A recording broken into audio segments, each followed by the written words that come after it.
Merhaba arkadaşlar, örgü kanalıma hoş geldiniz. Gördüğünüz gibi çok güzel bir elbise yaptım ve bunu sizlerle bugün paylaşmak istiyorum. Elbisemizin örgüsü çok kolay, bir günde örüp bitirebileceğiniz güzel modelli bir bebek elbisesi yaptım. Siz bunu yeni doğan bebekten başlayıp istediğiniz yaş grubuna göre daha az sayıda veya daha çok sayıda zincir ile başlayarak her yaş grubu için uygulayabilirsiniz. Ben bugünkü anlatımını 6-9 aylık bir bebek için yapıyorum. Siz isterseniz bu robadan başlıyoruz. Robadan başlama sayısını daha az yaparak yeni doğan bebek için yapabilirsiniz. Veya daha çok sayıda başlayarak daha büyük kız çocuklarınız için yapabilirsiniz. Bu roba sıra sayısını da yeni doğan için yapacaksanız 1-2 sıra eksik yaparsınız. Daha büyük çocuklarınız için de yapacaksanız her yaş grubu için 1-2 sıra fazladan roba yaparsanız örgünüzün başlangıcı büyük olacaktır. Bu bel örgüsü de yaptığınız robaya göre daha çok sayıda başlayacağınız için daha büyük ölçüde olacaktır. Dediğim gibi elbisenin örgüsüne bu roba bölümünden zincir yaparak başlıyoruz. Bu zincirlerden sonra ben roba bölümünü bakın modelli yaptım. Etek bölümünü birkaç sırada arttırma yapıyorum. Daha sonra aynı sayı ile trabzanlara devam ediyorum. Etek ucunda bu şekilde model uyguladım bakın. Arka görüntüsüne de bakalım. Bakın elbisemizin arka görüntüsü de bu şekilde. Elbisenin etek bölümünü böyle düğme yaparak daha kullanışlı olsun istedim. Giydirip çıkarması kolay bakın arkadaşlar.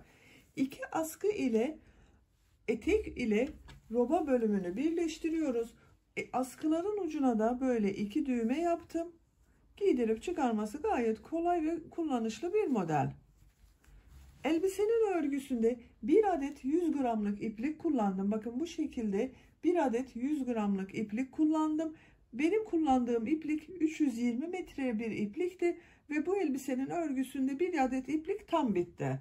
Sizin ipinliğiniz kalınsa bir iplik yetmeyecektir. Bir yaş bebek için yapıyorsanız da bir yaş içinde bir iplik yetmez. İkinci ipliğe ihtiyacınız var. Tığ olarak da elimin sıklığına uygun olarak biraz da yumuşak olsun istedim. Onun için 3,5 milimlik tığ kullandım bakın. Bu şekilde 3,5 milim yazan bir tığ kullandım. Düğme olarak da bakın burada bulunan düğmelerden 2 adet buraya diktim. Bir tane de arka bölümüne. Buraya bir düğme diktim. 3 adet düğmeye ihtiyacımız var. Siz isterseniz aynı renk düğmelerde kullanabilirsiniz. Ben arka etek bölümüne biraz daha küçük düğme dikmeyi tercih ettim. Siz isterseniz onu buraya yapmış olduğunuz düğmenin aynısını kullanabilirsiniz. Bu askıları da yapacak olduğunuz bebeğinizin veya kız çocuğunuzun boyuna göre ayarlayarak yaparsanız çok iyi olacaktır. Ölçülerini de vermek istiyorum size. Başlamadan önce fikriniz olsun. Etek bölümünün buradan genişliğini ölçüyorum. 22 santim. Bakın arttırmalar yaparak genişletiyoruz. Oradan ölçüyorum. 30 santim. Etek yüksekliğini ölçüyorum. 22 santim. Omuzdan itibaren tam yüksekliğini ölçüyorum. 38 santim. Bu da 6 aylık bir bebek için çok güzel bir ölçü. Dediğim gibi siz bunu daha büyük çocuklarınız için yapıyorsanız etek sırasını benim yaptığımdan 1-2 sıra fazla yapabilirsiniz. Arttırmaları da benim yaptığımdan 1-2 sıra fazla yaparsanız ölçünüz büyük olacaktır. Bu elbisemize takım olarak güzel bir de saç bandı hazırladım. Bakın ben bu şekilde aynı kendi renginden çok güzel bir saç bandı oldu. İpliğim biraz artmıştı. Artan ipliğimi değerlendirmek istedim. Bakın bir yumak ipten bir elbiseyi yaptım. Bir de bu saç bandını yaptım. Bu saç bandının videosunu da ben YouTube kanalıma yükledim. Sizler için saç bandının olduğu YouTube linkini de izlemekte olduğunuz bu videonun açıklama bölümüne ekliyorum. Siz izlemekte olduğunuz bu videonun açıklama bölümüne bakarsanız orada bulunan saç bandı linkinin üzerine tıkladığınız zaman siz de bunun gibi güzel ve kolay bir saç bandı hazırlayabilirsiniz. İpimizi, tığımızı hazırlayalım. Hep birlikte bu güzel elbisemizin örgüsüne başlayalım. Kanalıma abone değilseniz abone olmayı unutmayın lütfen. Kanalıma abonelik ücretsizdir. Kanalıma abone olup orada bulunan zil şeklinde aktif konuma getirirseniz bundan sonra kanalıma yükleyeceğim videolardan ilk önce sizlerin haberi olacaktır. Hepimize kolay gelsin. İyi izlemeler. Elbisenin örgüsüne ilk önce roba bölümünü yapacağız. Daha sonra etek bölümünü yapacağız. Roba bölümüne başlayabilmek için zincir yapıyorum. Zincir için ilk ilmeği ben bu şekilde oluşturuyorum. Size nasıl kolay geliyorsa ilk ilmeği öyle yapabilirsiniz. Ve zincirlerimi yapmaya başlıyorum.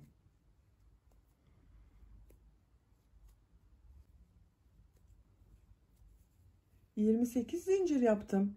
Benim roba başlangıcı için bu 28 zincir yeterli. Kaç santim olduğunu ölçüyorum.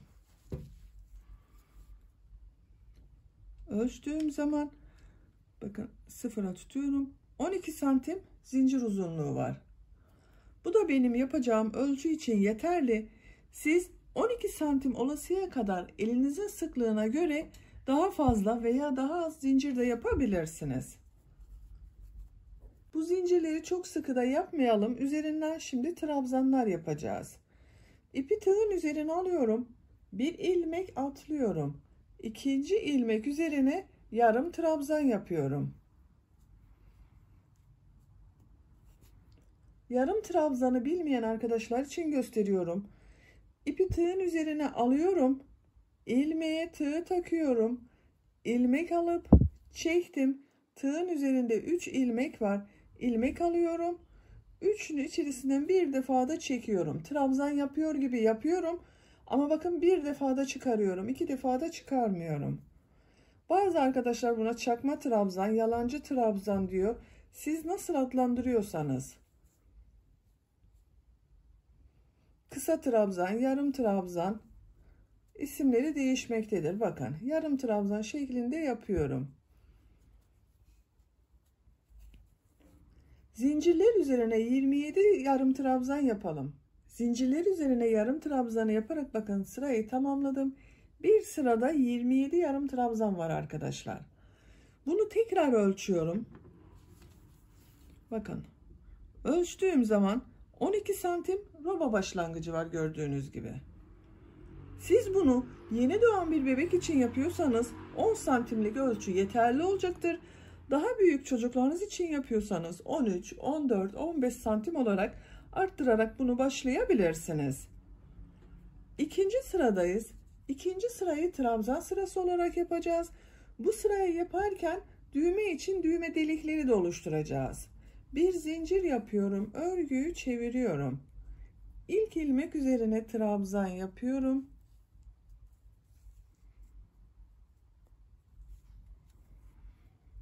İkinci ilmek üzerine de trabzan yapıyorum. 2 trabzanı yaptım. Bir zincir yapıyorum. Düğme deliği için bakın bir zincir yaptım. Bir ilmek atlıyorum. İkinci ilmeğe trabzan yapıyorum. Burada bir ilmeği atladım. Diğer ilmekler üzerine trabzan yaparak devam ediyorum.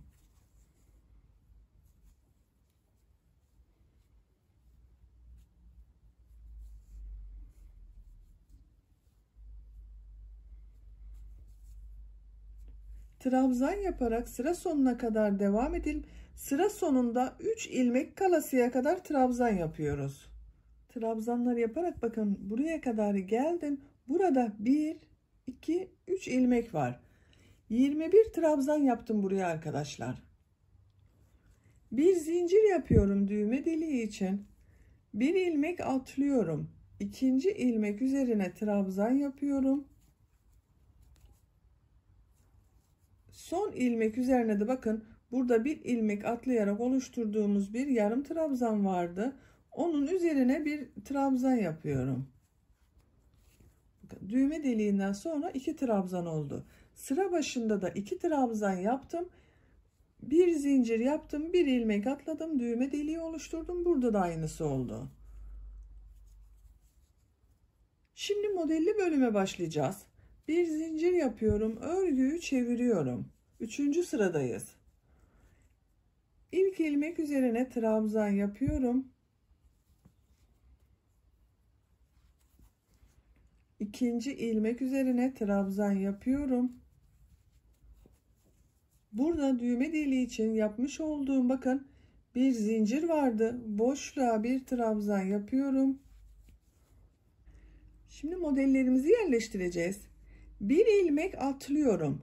İkinci ve üçüncü ilmeklere trabzan yapıyorum.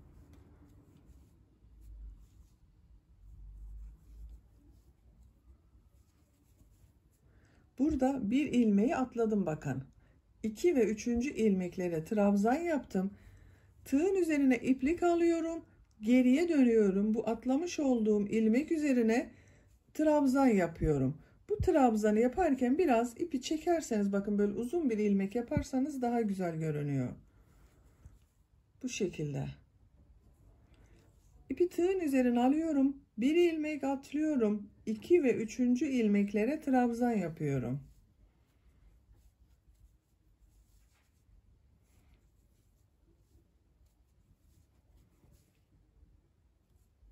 Tekrar ipi tığın üzerine alıyorum. Atlamış olduğum, bakın, bu ilmeğe dönüyorum. Uzun ilmekli bir trabzan yapıyorum. Bakın. Sıkı yapmayalım bu son yaptığımız trabzana. Bir ilmek atlıyorum. 2 ve 3. ilmeklere trabzan yapıyorum.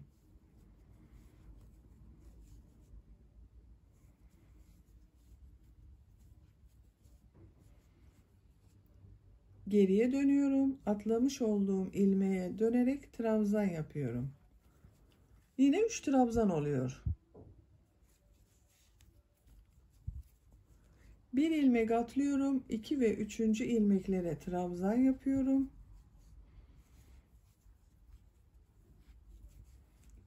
Geriye dönüyorum. Atlamış olduğum ilmek üzerine trabzan yapıyorum. Bir ilmek atlıyorum. 2 ve 3. ilmeklere trabzan yapıyorum.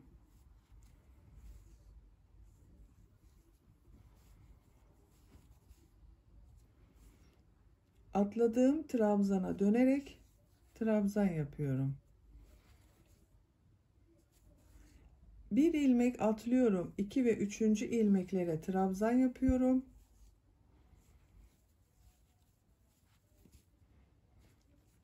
Atladığım ilmek üzerine dönerek bir trabzan yapıyorum. Bir ilmek atlıyorum. 2 ve 3. ilmeklere trabzan yapıyorum.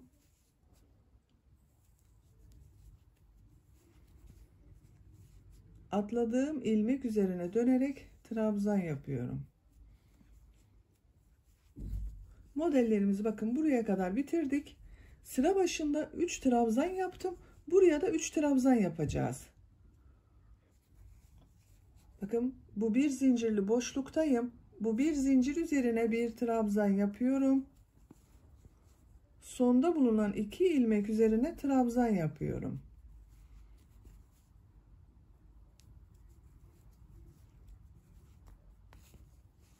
Bu şekilde arkadaşlar. Kaç model yaptığımı sayıyorum. Bakın, 1, 2, 3, 4, 5, 6, 7 model oluştu. Şöyle de bakalım. 4. sıradayız. 4. sırada trabzan sırası yapıyoruz. Bir zincir yapıyorum. Örgüyü çeviriyorum. İlk ilmek üzerine trabzan yapıyorum. Diğer ilmekler üzerine de trabzan yapıyorum.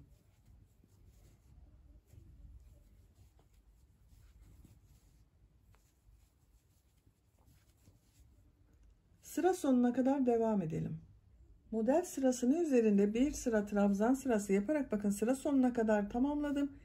Bu 4. sırada yine 27 trabzan var arkadaşlar. Model sırasındayım şimdi. Bir zincir yapıyorum. Örgüyü çeviriyorum. Burada yaptığımız modelin aynısını yapacağız. İlk 3 ilmek üzerine trabzan yapıyorum.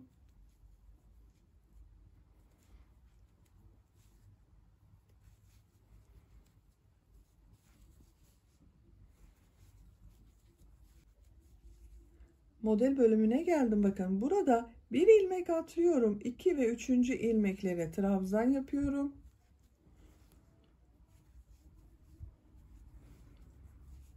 Atladığım ilmeğe dönerek trabzan yapıyorum.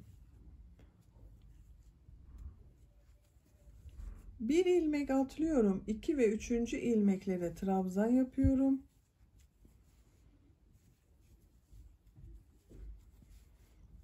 Atladığım ilmek üzerine dönerek trabzan yapıyorum. Bu şekilde modeller yaparak sıra sonuna kadar devam edelim. Sıra sonunda 3 ilmeğe trabzan yapacağız. Onu unutmayalım.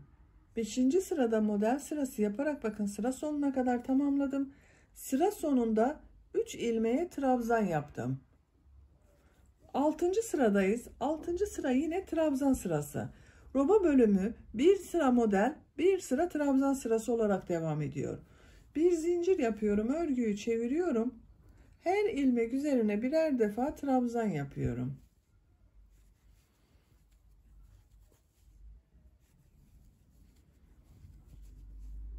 Sıra sonuna kadar devam edelim. Bu sırayı trabzan sırası olarak tamamladım bakın arkadaşlar. Bir sırada toplam 27 trabzan var yine. Model sırasındayız. Bir zincir yapıyorum, örgüyü çeviriyorum. Siz bu elbiseyi 0-3 aylık bir bebek için yapıyorsanız bu sıradan itibaren bu kenarlardan sıra başında ve sıra sonunda birer trabzan arttırması yapabilirsiniz. Biz bu sırada arttırma yapmıyoruz. Sonraki sırada yapacağız arkadaşlar. İlk 3 ilmek üzerine trabzan yapıyorum. Diğer ilmekler üzerine bakın trabzan yapıyorum. 3 trabzanı yaptım. Bir ilmek atlıyorum. 2. ve 3. ilmeklere trabzan yapıyorum.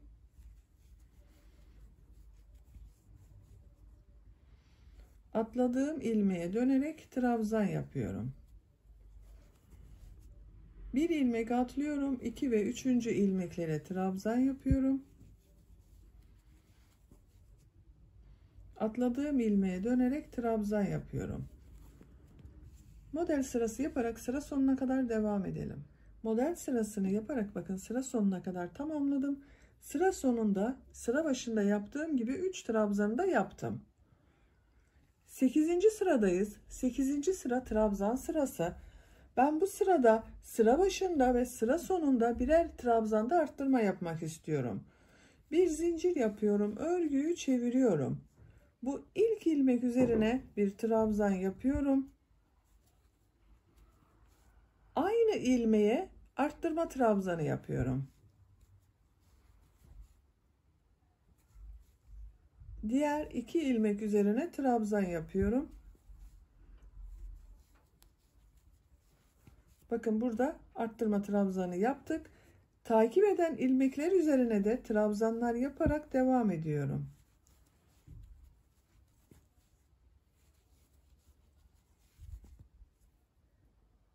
Sıra sonuna kadar devam edelim. Trabzanlar yaparak sıra sonuna kadar tamamladım. Bu son ilmeğe bir trabzan daha yapıyorum. Arttırma trabzan oldu bakın. Sıra başında da bir trabzan yaptım. Burada da bir trabzan fazladan yaptım. Bu sırada toplam 29 trabzan oldu. 9. sıradayız. 9. sıra model sırası. Bir zincir yaptım. Örgüyü çeviriyorum. Bu ilk ilmek üzerine yine 2 trabzan yapıyorum bakın.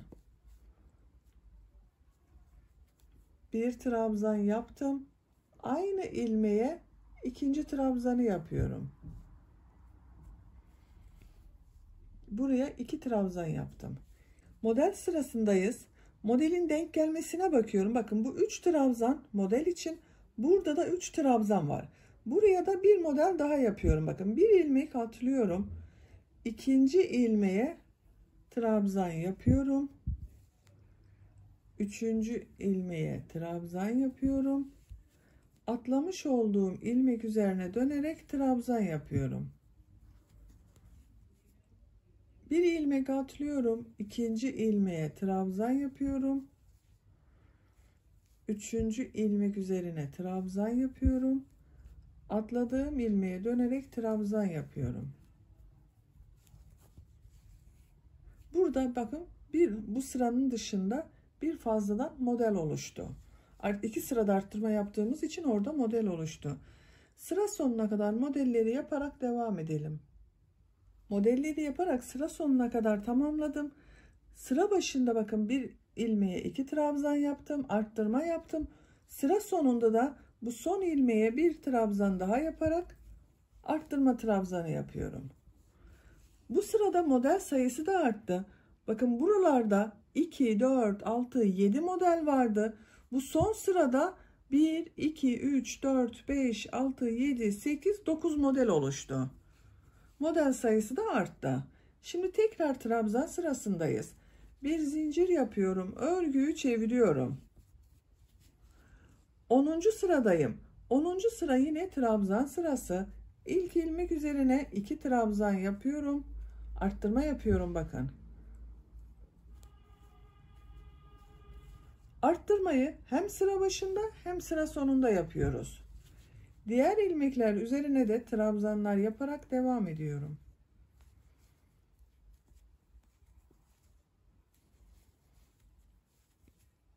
Sıra sonuna kadar devam edelim.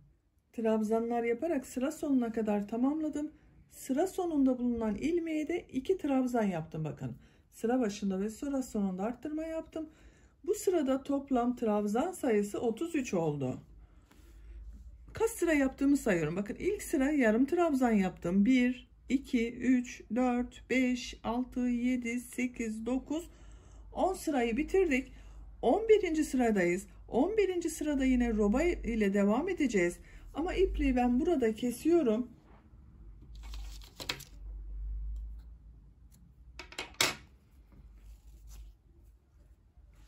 Bakın ipliği kestim. Gövdeyi oluşturacak zincirleri başlıyorum arkadaşlar.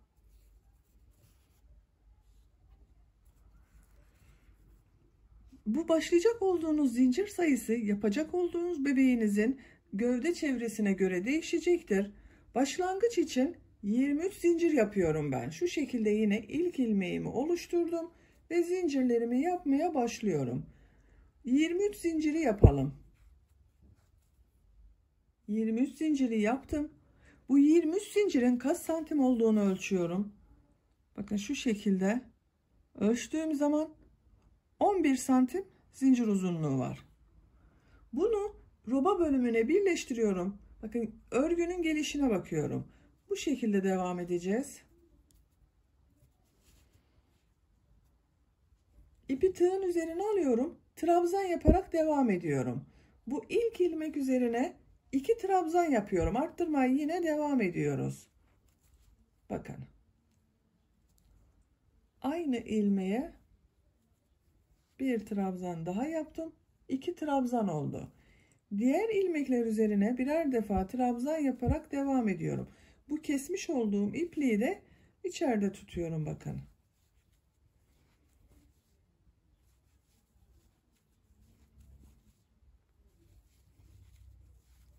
Trabzanlar yaparak sıra sonuna kadar devam edelim. Trabzanları yaparak sıra sonuna kadar tamamladım. Bu son ilmeğe 2 trabzan yapıyorum. Bu sırada bakın şurada toplam 35 trabzan oluştu. 23 zincir buraya yaptım. 35 trabzan da buraya oldu. Devamı olarak buraya da 23 zincir yapıyorum. Siz bu zinciri kaç tane yaptıysanız buraya da aynı sayıda zincir yapacaksınız arkadaşlar. Bakın 1, 2, 3, 4, 5, 6, 7, 8, 9, 10, 11, 12, 13, 14, 15, 16, 17, 18, 19, 20, 21, 22, 23. 23 zincir yaptım. Bu bakın şu şekilde katladığımız zaman bebeğin gövde çevresine göre oluşacak olan ölçü. Siz bunu bebeğinizin gövdesine göre ayarlarsanız çok daha iyi olacaktır. Daha az veya daha çok çekmeniz gerekebilir bu zincire. Şimdi bu zincirler üzerine ve trabzanlar üzerine trabzan yapacağız. Bu 23 zincirden sonra 3 zincirde dönüş için yapıyorum. 2, 3. İpi tığın üzerine alıyorum. 1, 2, 3 ilmek atlıyorum. 4. ilmeğe trabzan yapıyorum. Bu 3 ilmek atladığımda bir trabzan oluyor. Diğer zincirler üzerine trabzan yaparak devam ediyorum.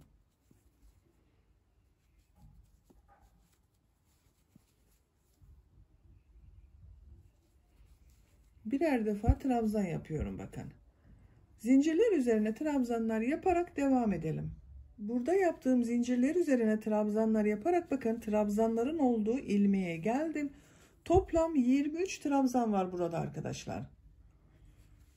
Trabzanların üzerinde bulunan ilmeklere trabzan yaparak devam ediyorum.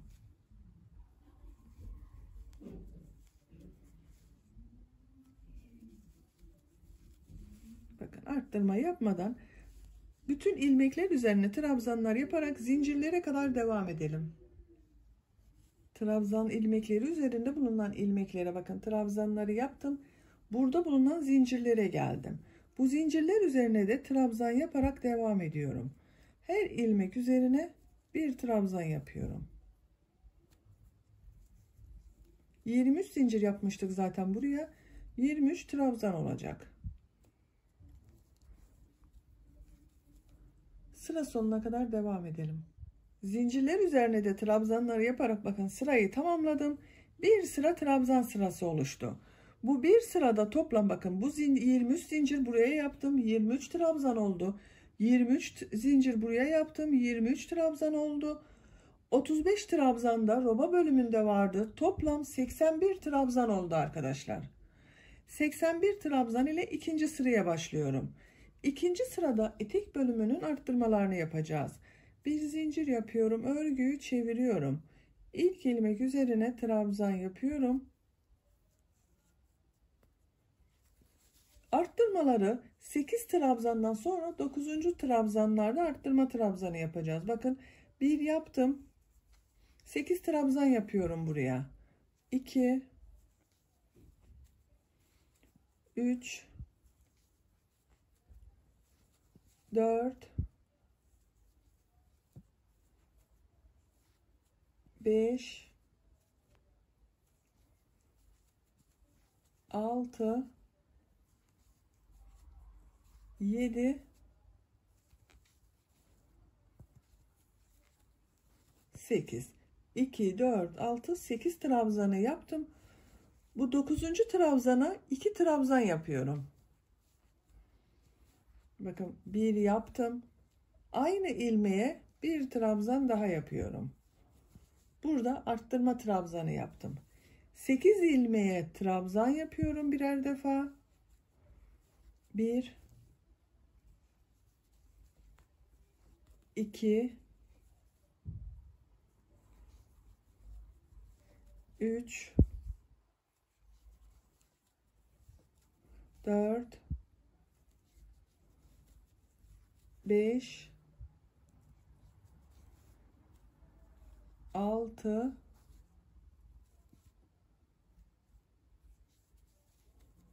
7 8 8 tek trabzanı yaptım. 9. trabzanı çift trabzan yapıyorum. Aynı ilmeğe çift trabzan yapıyorum. Diğer ilmeklere yine 8 trabzan yapıyorum. 9.'yu çift trabzan yapacağız. Bu şekilde bakın. Bir çift 8 tek, bir çift 8 tek trabzan yaparak sıra sonuna kadar devam edelim. Bu sırada trabzan arttırmaları yaparak bakın sıra sonuna kadar tamamladım. 8 tek, bir çift, 8 tek, bir çift trabzanlar yaptım. Son ilmeğe geldim. Buraya kadar bakın bu son yaptığım trabzandan sonra 2, 4, 6, 7 oldu. Son ilmeğe tekrar arttırma trabzanı yapıyorum.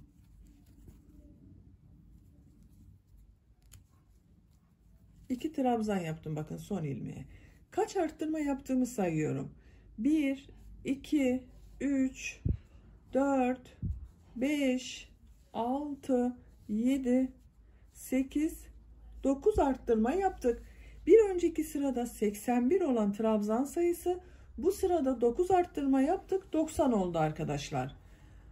Şimdiki sırada tekrar arttırmalar yapacağız. Yine aynı şekilde 8 tek bir çift trabzan yapacağız. Bir zincir yapıyorum. Örgüyü çeviriyorum. İlk ilmek üzerine trabzan yapıyorum. Takip eden 8 ilmek üzerine de trabzan yapıyorum. Bakın. 2 3 4 5 6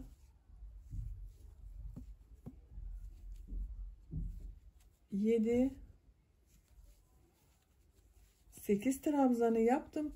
9. ilmeğe 2 trabzan yapıyorum. Aynı ilmeğe 2 trabzan yaptım. 8 tek trabzan yapıyorum. 2 3 4 5 6 7 8 tek trabzan yaptım. 9. ilmeğe 2 trabzan yapıyorum.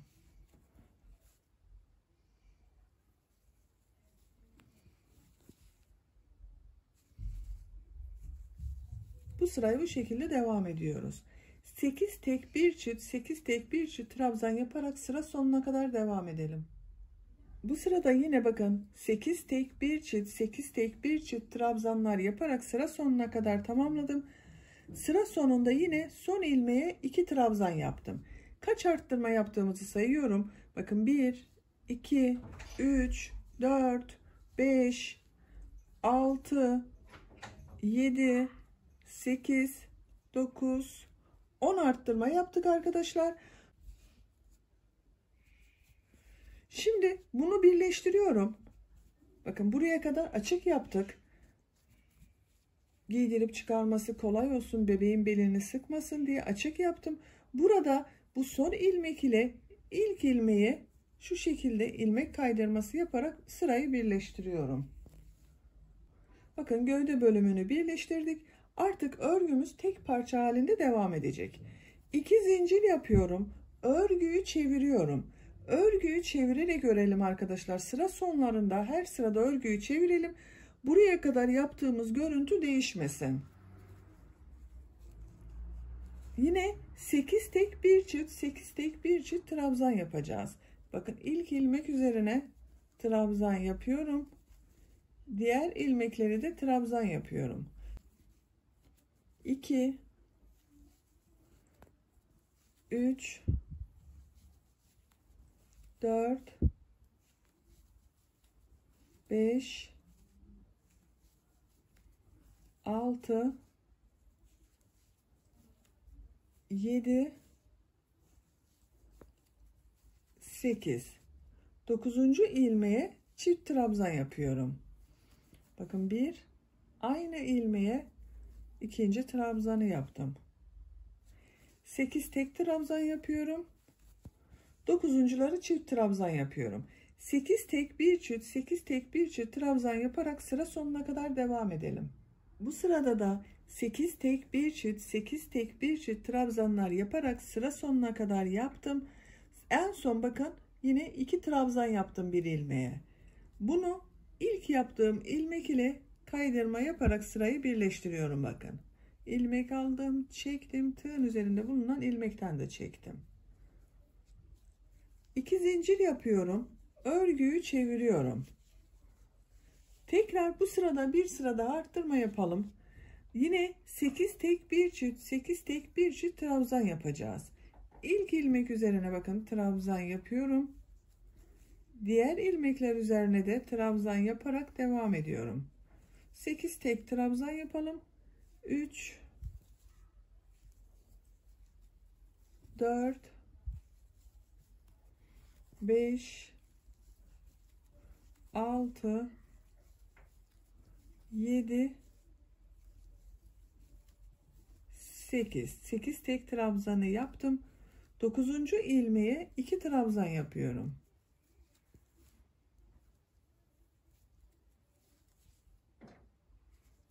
8 tek trabzan yapıyorum. 9. ilmeğe çift trabzan yapıyorum. Bu şekilde sıra sonuna kadar arttırmaları yaparak devam edelim.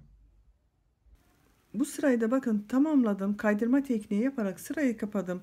Bir zincir çekiyorum, örgüyü çeviriyorum. Artık arttırma yapmayacağız arkadaşlar. Arttırma sırası benim için yeterli. İkinci sıradan itibaren arttırmaya başlamıştık. 4 sırada her 8 trabzandan sonra 9. trabzanlarda bir trabzan daha yaparak arttırmalar yaptık. Bakın elbisemizin şekli de bu şekilde oldu. Bundan sonra etek boyunu düz devam edeceğiz. Bakın 2 zincir çekiyorum. Bu ilk ilmek üzerine trabzan yapıyorum. Takip edenleri de trabzan olarak devam ediyorum. Bakın artık hiç arttırma yapmıyoruz. Düz trabzanlar ile devam ediyoruz. Etek boyunu bu şekilde arttırma yapmadan düz trabzan olarak devam edelim. Eteğin örgüsünü robadan itibaren bakın 15 sıra olarak tamamladım. Sayıyorum. 2, 4, 6, 8, 10, 12, 14, 15. sırada etek yüksekliğini tamamladım. Kaç santim olduğunu ölçüyorum. Bakın 15 santimlikte yükseklik var. Burada bitirmiyoruz eteğin yüksekliğini arkadaşlar. Model bölümüne geçiyoruz. Model bölümü yapacağımızdan 15. sırada ben bitirdim.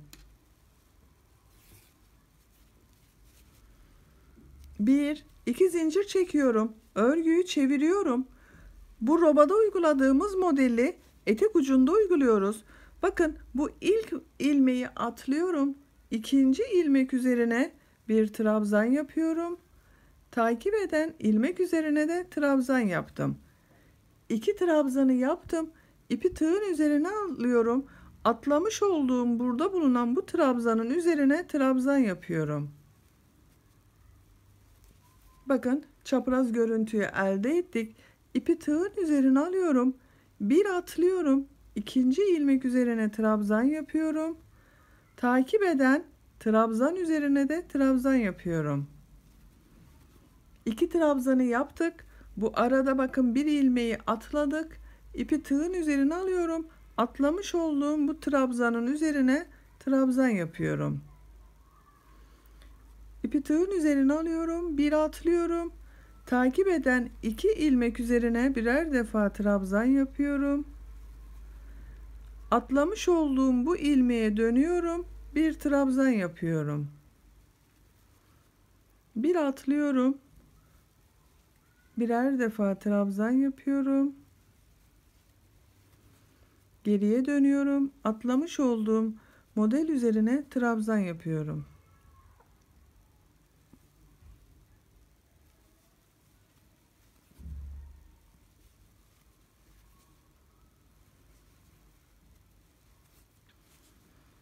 Bakın görüntü olarak robada uyguladığımız modeli etek ucunda da uyguluyoruz.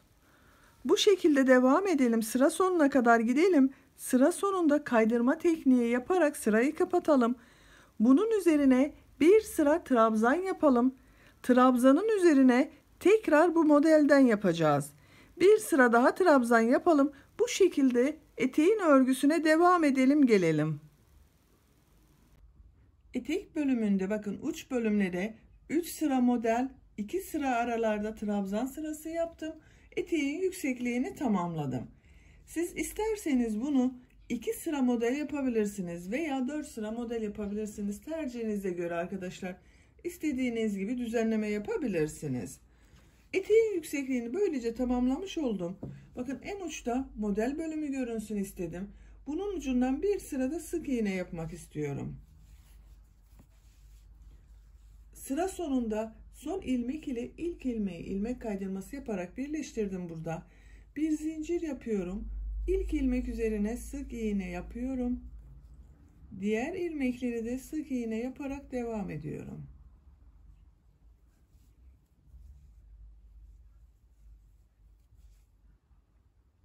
Sıra sonuna kadar her ilmeğe birer defa sık iğne yaparak devam edelim.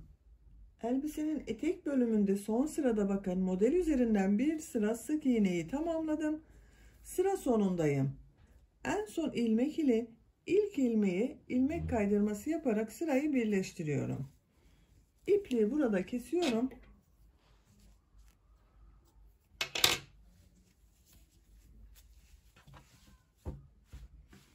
Böylece elbisenin örgüsünü bitirmiş olduk. Bakın çok güzel oldu arkadaşlar. Şimdi roba bölümünde bakın bu çevresinden sık iğne yapıyorum.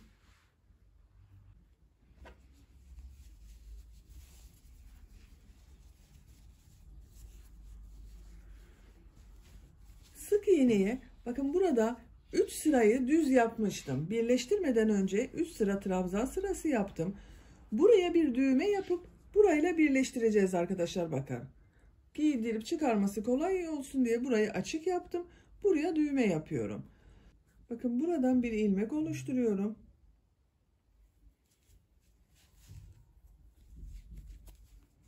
Sık iğne yapacağız. Buraya da düğme biriti yapacağız. Bakın şu hemen bitim yerine etek bölümüne başladığımız yere düğme biriti yapacağız. Sık iğne yapıyorum oraya kadar arkadaşlar.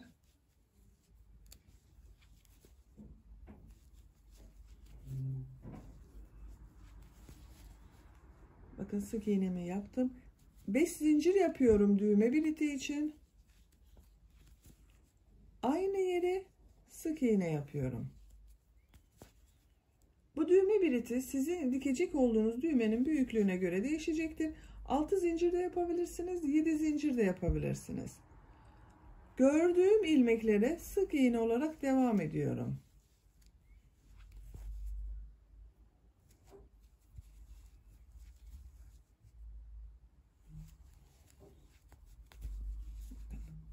Sık iğneler yaparak devam edeceğiz arkadaşlar.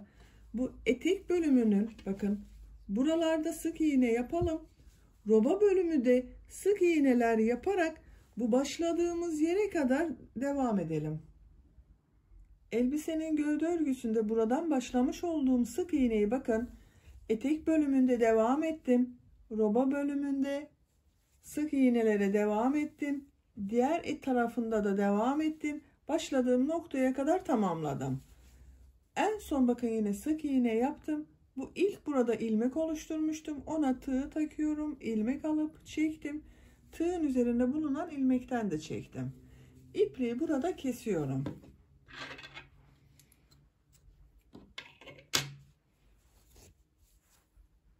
Bakın arkadaşlar. Buraya düğme biriti yapmıştım. Buraya da düğmesini dikeceğiz. Bu şekilde kullanışlı olacak. Elbisenin roba bölümüne de bakalım. Görüntü olarak böyle bakın.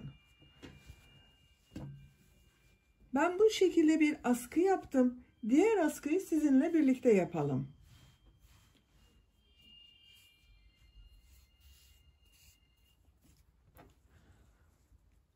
İki tarafının eşit olması gerekiyor. Kaç trabzan sonra başladığımı sayıyorum. Bakın 2, 4, 6 trabzan sonra 7. trabzandan askılara başladım. Buradan da sayıyorum.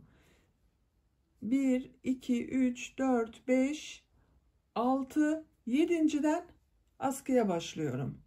Şu şekilde bir defa düğüm atıyorum. Askıları yarım trabzan yaparak yapıyorum arkadaşlar. Bakın ipliği bağladığım ilmekten bir ilmek oluşturuyorum. Bir zincir yapıyorum. Tığın üzerine iplik alıyorum. Yarım trabzan yapıyorum. 5 yarım trabzandan askının başlangıcını yapıyoruz. Yarım trabzanı bu elbiseye ilk başladığımız sırada yaptığımız trabzan şekli arkadaşlar. Tığın üzerine iplik alıyoruz. İlmek alıp çıkarıyoruz. 3 ilmek var. 3'ün içerisinden bir defa da çekiyoruz bakın. Yarım trabzan oluşuyor. 3 4 5 1 2 3 4 5 yarım trabzanı yaptım. Bir zincir yapıyorum, örgüyü çeviriyorum. İlk ilmek üzerine yarım trabzan yapıyorum. Diğer ilmekleri de yarım trabzan yaparak devam ediyorum.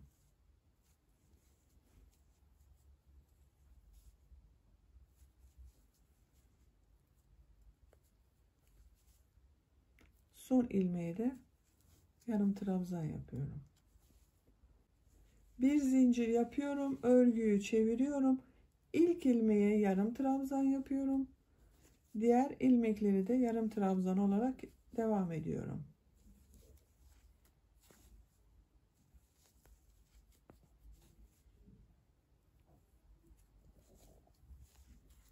Bu şekilde. 5 yarım trabzan ile askının örgüsüne devam edelim. Askı uzunluğu sizin yapacak olduğunuz bebeğin boyuna göre de değişecektir. Bebeğinizin boyuna ölçerek yaparsanız iyi olur arkadaşlar. Askının örgüsünü tamamlayalım. Elbisenin her iki askısının örgüsünü ben tamamladım. Askıya da taktım, görün istedim arkadaşlar. Bakın çok güzel oldu. Şu şekilde askı uçlarına birer tane düğme diktim. Elbisenin robasına yaptığım düğme deliklerine bunu geçiriyoruz bakın. Şu şekilde. Çok güzel oldu. Ve çok kolay bir elbise.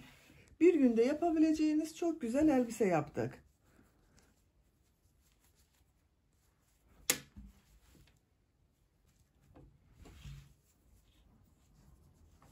Sade olarak da görelim. Bakın arkadaşlar. Askının uzunluğunu sizlere ölçmek istiyorum. Sizin bebeğinizin boyuna ve elinizin sıklığına göre de burada yapmış olduğunuz sıra sayısı değişecektir. Kaç sıra yaptığımı sayıyorum. Bakın 2, 4, 6, 8, 10, 12, 14, 16, 18, 20, 22, 24, 26, 28, 30, 32, 34, 36, 38, 40, 42, 44, 46, 48 sıranın sonunda benim için gerekli yüksekliği elde ettim. Santimetre olarak da ölçüyorum. 29 santim askı uzunluğu var. Benim yapacağım ölçü için bu yeterli. Dediğim gibi siz bunu bebeğinizin boynundan geçirerek ayarlarsanız çok daha iyi olacaktır.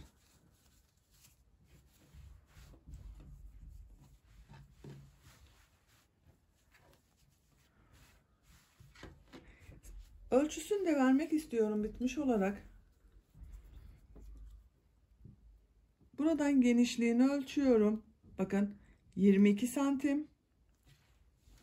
Yüksekliğini ölçüyorum. Etek yüksekliğini ölçüyorum. 21 santim.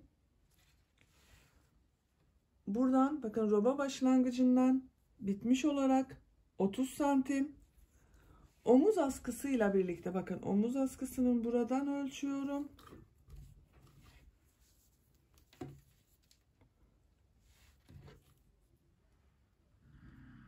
38 santim. Bu da benim yapacağım ölçü için yeterli. Ben bugün bu elbiseyi 6 aylık bebek için yaptım. 3. ayından itibaren çok rahat kullanılabilir. 6-9 aylık bebekler için ideal bir ölçü oldu. Böylece bir örgü anlatımımızın da sonuna gelmiş olduk. Beni dinlediğiniz ve izlediğiniz için hepinize çok teşekkür ederim. Kanalıma abone değilseniz abone olmayı unutmayın lütfen. Kanalıma abonelik ücretsizdir. Kanalıma abone olup orada bulunan zil şeklinde aktif konuma getirirseniz bundan sonra kanalıma yükleyeceğim videolardan ilk önce sizlerin haberi olacaktır. Sizlerle yeni örgülerde görüşmek dileğiyle. Hoşça kalın, sevgiyle kalın.